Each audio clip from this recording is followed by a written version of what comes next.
When erecting, modifying or dismantling scaffolds at Linden, we use collective protection, the safety step to install a single guardrail before relying solely on fall arrest equipment. For locations where full collective protection is not possible, a safety harness and lanyard are used. This presentation will show you how to inspect, fit and use your safety harness and lanyard correctly.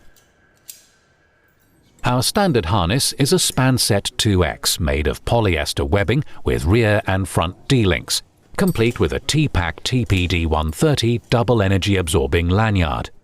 Spanset Atlas 140X harness and a Spanset Atlas 140D 155 double lanyard are issued for those who need a larger harness. We also use the Spanset TPDE 555 twin-tailed elasticated lanyard. On some sites, you will be issued with a Spanset retractable lanyard. Your supervisor will advise when this is necessary. In accordance with NASC SG4 guidance and Linden Company policy, the harness must be worn at all times when you are working. Each time before fitting your harness, you must inspect it for wear or damage. This is called the pre-use inspection. Check the webbing for cuts, damage, burns or wear.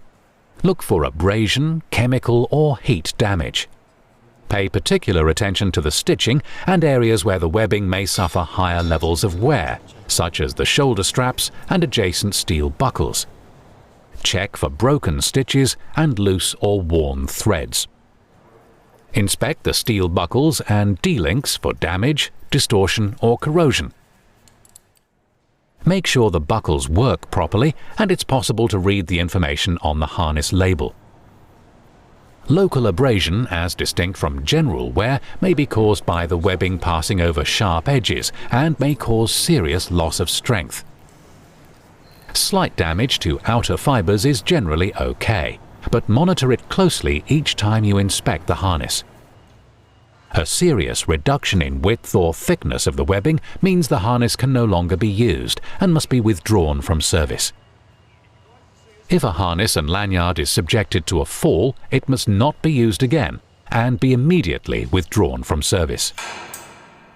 The harness will be formally inspected and a record of the condition of your harness recorded at least every 3 months. Working for Linden, the maximum in-use life of your harness is 36 months from the date of issue. The use of shoulder protectors increases the life of the shoulder straps and improves comfort. The lanyard must be inspected each time it's used in the same way as the harness, checking the same areas. Lanyards must not be knotted.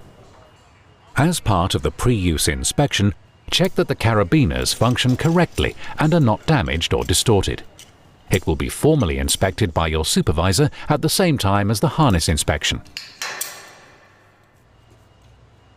Only the energy absorber end of the T-Pack double lanyard must be connected to the harness. Never attach one of the legs to the harness and the other to an anchor point. Only use the sacrificial hook parks for the carabiners. Never extend the length of the lanyard legs. The screw gate link must be spanner tight.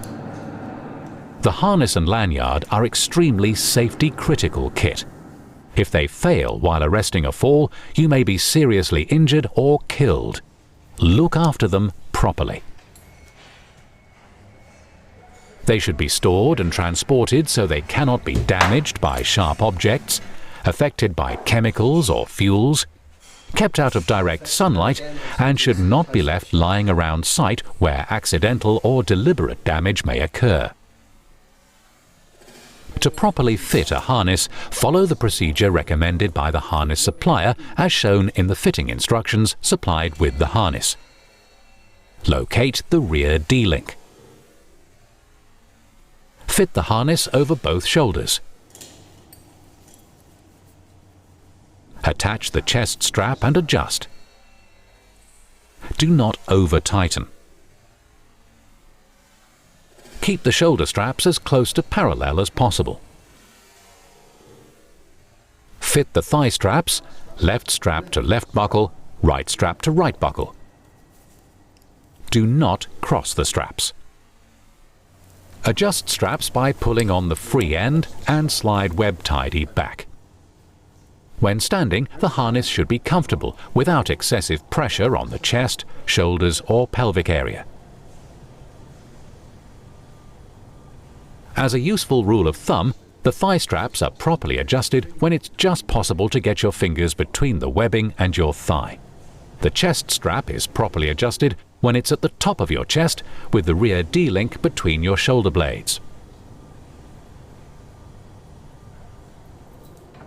The T-Pack double lanyard or Atlas double lanyard enable clip-on, clip-off use, so the user is always protected against the consequences of a fall. All anchor points must meet the requirements of EN 795, at least 10 kilonewtons. It's less than pointless to attach a perfectly fitted and inspected harness to an unsuitable anchor point that fails in use. The use of the wrapper sling allows you to attach to a standard as well as a ledger and effectively doubles your clip-on anchor point options to the scaffold structure. Above shoulder height, fall factor 0, best. Waist height, fall factor 1, acceptable. Foot height, fall factor 2, only use when all other options are not available. In the event of an arrested fall, it may be necessary to recover a scaffolder suspended in a harness. Our normal method of recovery, where it is not possible to pull the suspended scaffolder onto the lift below, is by I-CAR HRA Retriever Inertia Fall Arrestor. In some situations, the recovery process will be initially stabilized by deploying a span-set gotcha loop.